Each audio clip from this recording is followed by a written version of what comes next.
Samsung might have just tipped its hand for the Galaxy S26, and if you care about raw performance, this is the kind of news that turns heads. A fresh Geekbench listing shows the Galaxy S26 Edge running on Qualcomm's Snapdragon 8 Elite Gen 2, and the numbers are seriously impressive. We're talking a single-core score of 3,393 and a multi-core score of 11,515. Now, if you're wondering how that stacks up, let's rewind a bit.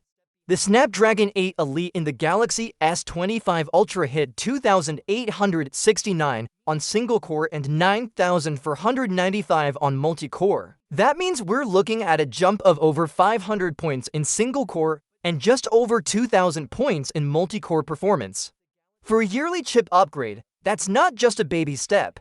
It's a healthy leap forward, and here's where it gets even more interesting. Apple's iPhone 16 Pro, with its A18 Pro chip, actually edges out the Snapdragon 8 Elite Gen 2 in single-core with a score of 3,449, but in multi-core? The iPhone doesn't even come close. It's sitting at 8,573, which means Samsung's next flagship will have a serious edge in heavy multitasking and multi-threaded workloads. If Apple sticks to its schedule, the base iPhone 18 might be going up against the S26 without any meaningful silicon upgrade, leaving the door wide open for Samsung to dominate performance comparisons. But the story here isn't just the benchmark numbers, it's the fact that Samsung was expected to finally bring back its own in-house silicon, the much-hyped Exynos 2600, built on a cutting-edge 2nm process. The idea was to take back control from Qualcomm, reduce dependency, and showcase Samsung Foundry's manufacturing muscle. Unfortunately, that plan's hit a wall, yield issues. Basically, the percentage of chips that come off the production line working perfectly are still too low to mass-produce the Exynos 2600 for a global Galaxy S26 launch. This isn't the first time Samsung's chip dreams have stumbled. The Exynos 2500, a 3nm chip, was originally meant for the Galaxy S25 but ended up in the Galaxy Z Flip 7 instead. Again, production challenges forced Samsung to lean entirely on Qualcomm for the S25 lineup.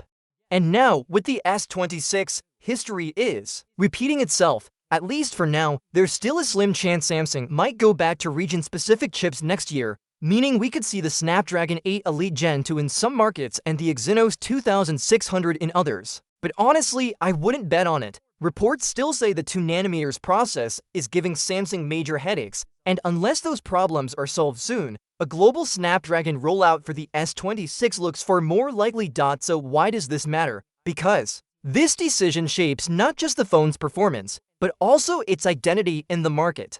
The Galaxy S series has always been about delivering top-tier speed, camera capabilities, and software smoothness. If the Snapdragon 8 Elite Gen 2 really performs as these early numbers suggest, the S26 will be a powerhouse for everything from gaming to video editing to AI-driven features, all without the regional performance differences we used to see in past generations. For power users, this is fantastic news. Multi-core gains this big mean better sustained performance in demanding apps, smoother multitasking when juggling heavy tasks, and improved battery efficiency thanks to more advanced core designs.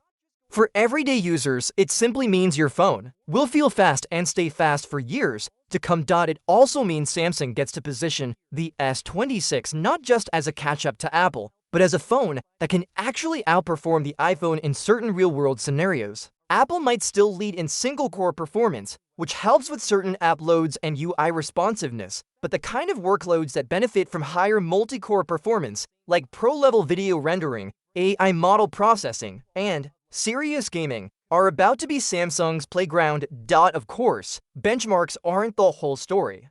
Thermal management, sustained performance, and real-world optimization still matter just as much. But these numbers do give us an early peek at where the Galaxy S26 is headed, and it's looking like one of the most balanced performance packages Samsung has ever delivered. Bottom line, Samsung's dream of going fully Exynos for the S26 might be on hold, but the fallback option is hardly a consolation prize. The Snapdragon 8 Elite Gen 2 is shaping up to be a monster, and if these early results hold true, the Galaxy S26 could launch with one of the fastest, if not the fastest, Android chips ever made. If you're someone who cares about speed, longevity, and future-proofing, next year's Galaxy flagship is already looking like one to watch. What's your thoughts on this? Let me know in the comments section. See you in the next video. Take care.